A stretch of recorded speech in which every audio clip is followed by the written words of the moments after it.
Welcome to my channel. आज का जो टॉपिक है वो इनऑर्गेनिक केमिस्ट्री का बहुत ही इम्पोर्टेंट टॉपिक है, d pi P pi bonding. Semester 1 MSc semester 1 में पढ़ना है ये टॉपिक।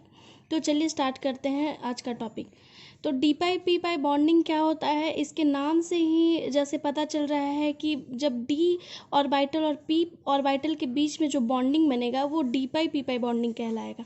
तो ये इसी चीज़ को यहाँ स्टेटमेंट में लिखा हुआ है, the partial overlap between D orbital and P orbital forms D pi P pi bond. In such a species, the central atom has half-filled d orbital, which form pi bond with the surrounding atom having filled p orbital.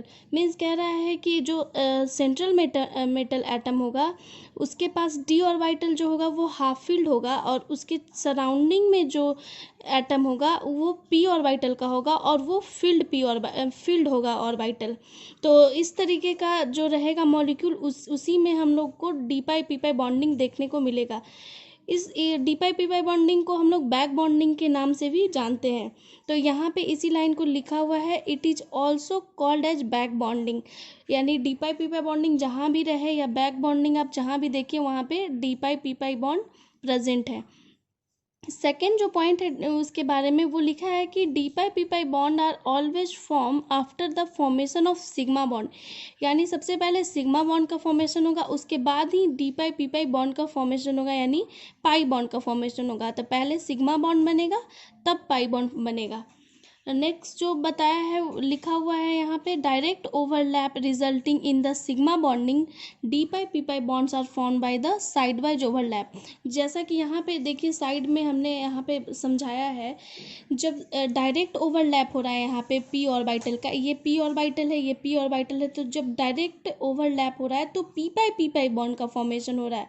और यहाँ पे जब addition यानी side wise overlap हो रहा है तो यहाँ पे D pi P pi bond का फॉर्मेशन हो रहा है। ये डी ऑर्बिटल है ये पी ऑर्बिटल है, तो साइड वाइज जब ओवरलैप किया ये यहाँ पे इस तरीके से जब ओवरलैप करेगा तो D pi P pi bond बनेगा।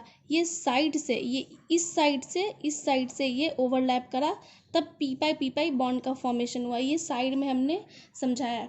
तो एग्जाम्पल हम लोग लेते हैं SO2 का। बहुत सारे एग्जाम्पल है d pi P pi bonding का, SO2 SO3 2- SO3 जेनॉन के जो कॉम्प्लेक्स हैं उनका। तो यहाँ पे फर्स्ट एग्जाम्पल हम लोग लिए हैं SO2 का। ये बहुत ही सिंपल एग्जाम्पल है इसलिए यहाँ पे लिए हैं। तो ये है जो S ऑर्बिटल S एटम है, इसका ऑर्बिटल है, ये ऑक्सीजन है 2, तो SO2 है। तो ऑक्सीजन का जैसा कि कॉन्फ़िगरेशन लास्ट में पी ऑर्बिटल में रहता है, तो ये पी ऑर्बिटल ऑक्सीजन का, ये पी ऑर्बिटल है, और सेंट्रल मेटल एटम के पास डी ऑर्बिटल है। तो यहाँ पे जो पी ऑर्बिटल और डी ऑर्बिटल जो ओवरलैप किया है तो पी पाई डी पाई बॉन्डिंग बनाया है, और पी ऑर्बिटल ओवरलैप करके पी पाई बॉन्डिंग बनाया है। इसी तरीके से नीचे भी ऐसे ही हुआ है। तो यहाँ पे इसी चीज़ को हम लोग यहाँ पे मॉलिक्यूल के फॉर्म में लिखे हैं। तो एस है, एस के ऊपर 2 लोन पेयर है, यहाँ पे ऑक्सीजन है, तो इस तरफ पी पाई बॉन्ड का फॉर्मेशन हुआ था, जैसा कि यहाँ पे आप लोग देखे थे। यहाँ पे पी पाई डी पाई का फॉर्मेशन हुआ है ऑक्सीजन के साथ। ये सल्फर डाइऑक्साइड है। नेक्स्ट अब हम लोग देखेंगे, नेक्स्ट जो एग्जांपल है हम लोग देखेंगे SOCl2 का। तो यहाँ पे सल्फर का ऑर्बिटल है, यहाँ पे ऑक्सीजन का ऑर्बिटल। तो पहले सिग्मा बॉन्ड का फॉर्मेशन हुआ है, यहाँ पे देखिए पी पाई डी पाई बॉन्ड बना है, पी पाई डी पाई बॉन्ड बना है, डी पाई पी पाई या पी पाई डी पाई कुछ भी बोल सकते हैं। तो फर्स्ट एग्जांपल को यहाँ हम लोग अच्छे से समझेंगे कि कैसे फॉर्मेशन हो रहा है पाई बॉन्ड का और सिग्मा बॉन्ड का। तो यहाँ पे देखिए SO2 है, तो पहले सल्फ़र का हम लोग इलेक्ट्रॉनिक कॉन्फ़िगरेशन लिखते हैं। तो सल्फ़र का जो एटॉमिक नंबर वो 16 होता है। तो नियॉन और 3s2 3p4 लास्ट जो है सेल में है 2 और 4 6 इलेक्ट्रॉन। यहाँ पे ऑक्सीजन का इलेक्ट्रॉनिक कॉन्फ़िगरेशन लिखे तो 1s2 2s2 2p4।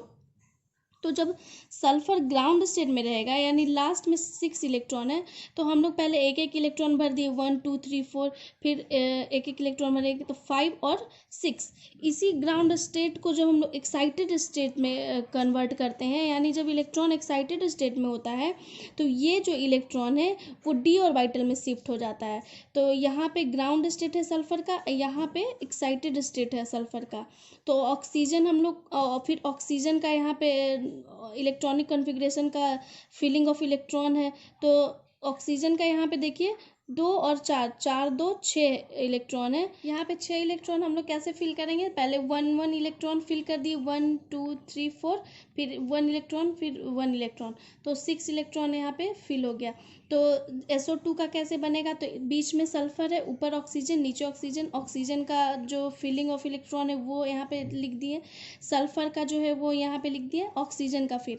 तो सबसे पहले जो फर्स्ट, जैसे ये सब फिल है तो ये सब में इलेक्ट्रॉन नहीं जाएगा, तो यहाँ पे देखिए जो इस ऑक्सीजन का जो ये वाला ऑर्बिटल है और सल्फर का ये वाला ऑर्बिटल, जो फर्स्ट पहले जैसा कि आपको बताया गया है कि पहले सिग्मा बॉन्ड का फॉर्मेशन होता है तभी पाई बॉन्ड का फॉर्मेशन होता है। तो फर्स्ट जब ओवरलैप करेगा फर्स्ट से तो सिग्मा बॉन्ड का फॉर्मेशन होगा।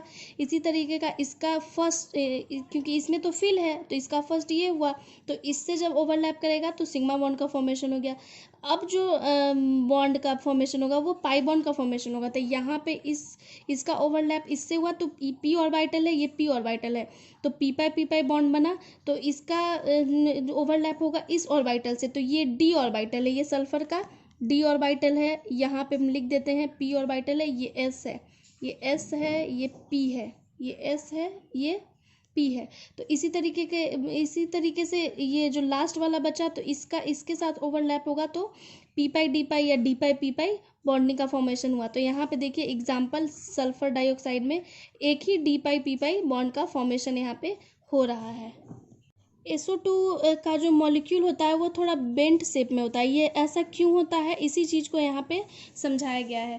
तो जैसा कि सल्फर के पास लोन पेयर ऑफ इलेक्ट्रॉन है, एक लोन पेयर ऑफ इलेक्ट्रॉन है, तो due to sp2 hybridisation the expected bond angle is 120 degree, but presence of lone pair on sulphur angle reduce the actual angle in 119.5 degree. Means जो sulphur और oxygen के बीच का जो bond होना चाहिए वो 120 डिग्री होना चाहिए, लेकिन लोन पेयर प्रेजेंट होने के कारण जो बॉन्ड एंगल है वो घट जाता है, वो 119 हो जाता है। इस molecule sulphur oxygen bond length 1.43 angstrom which shows some double bond character in the molecule and a molecule has a resonating structure।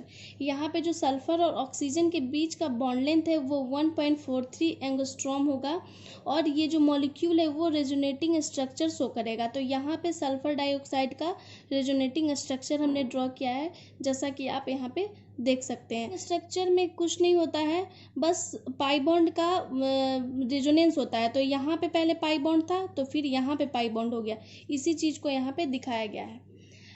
Second जो एग्जाम्पल है वो SO3 का लेते हैं। ऐसे तो बहुत सारा एग्जाम्पल है d pi P pi bonding का, लेकिन यहाँ पे हमने SO2 SO3 का ही लिया है। तो सेकेंड जो एग्जाम्पल है वो SO3 का, जिस तरीके से SO2 का हमने देखा था उसी तरह से SO3 का भी होगा।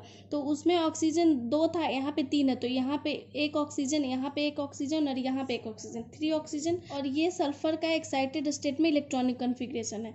तो यहाँ पे उसी तरीके से देखिए, पहले सिग्मा बॉन्ड का फॉर्मेशन होगा और फिर पाई बॉन्ड का। तो यहाँ पे देखते कैसे होता है। तो इसका ये जो फर्स्ट वाला है, इसके यहाँ फर्स्ट वाले से जब ओवरलैप करेगा तो सिग्मा बॉन्ड का फॉर्मेशन होगा, और इसका जो फर्स्ट वाला है वो जब इसके, क्योंकि इसका तो फर्स्ट में फिल है तो इसका फर्स्ट यही हुआ, तो इससे जब ओवरलैप करेगा तो सिग्मा बॉन्ड का फॉर्मेशन करेगा। इसी तरीके से इसका फिल है तो इसका बचा, तो ये जब ओवरलैप करेगा तो क्योंकि ये पी पाई है और ये भी पी पाई है, तो पी पाई बॉन्डिंग का फॉर्मेशन करेगा। क्योंकि फर्स्ट में ये सिग्मा बॉन्ड का फॉर्मेशन किया है, सेकेंड जब भी होगा वो पी पाई या डी पाई बॉन्ड का फॉर्मेशन होगा। तो यहाँ पे देखिए फर्स्ट सिग्मा हो गया, इसका भी फर्स्ट सिग्मा हो गया। यहाँ पे इसका देखे कि ये फर्स्ट तो है लेकिन इसका ये सेकेंड हो गया, तो पी पाई हो गया। यहाँ पे फिर से देखें हम तो यहाँ पे सिग्मा हो रहा है, यहाँ पे डी पाई पी पाई का फॉर्मेशन हो रहा है, यहाँ पे भी डी पाई पी पाई का फॉर्मेशन है, क्योंकि ये पी ऑर्बिटल है, ये डी ऑर्बिटल है, ये भी डी ऑर्बिटल है, ये पी ऑर्बिटल है। तो यहाँ पे जैसा कि आप देख रहे हैं एक और दो D pi P pi bonding का फॉर्मेशन हो रहा है। तो इसी तरीके से आप एग्जामिनेशन में बहुत सारे एग्जाम्पल पुट कर सकते हैं। नेक्स्ट जो है वो proof for D pi P pi bonding है। तो स्टेबिलिटी ऑफ कॉम्प्लेक्स के बारे में बताया गया है कि complex molecule usually most stable as compare to normal molecule.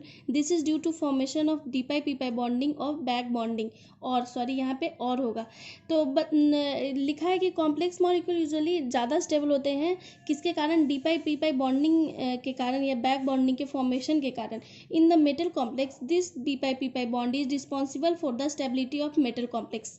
कुछ नहीं, बस उसी चीज़ को बताया गया है कि D pi P pi bond ही रिस्पॉन्सिबल होते हैं मेटल कॉम्प्लेक्स के स्टेबिलिटी के लिए या स्टेबल होने के लिए। तो आज का जो टॉपिक है वो यहीं पे ख़त्म होता है। अगर आपको मेरा वीडियो अच्छा लगे तो प्लीज़ लाइक कीजिए, शेयर कीजिए, सब्सक्राइब कीजिए। Thank you so much.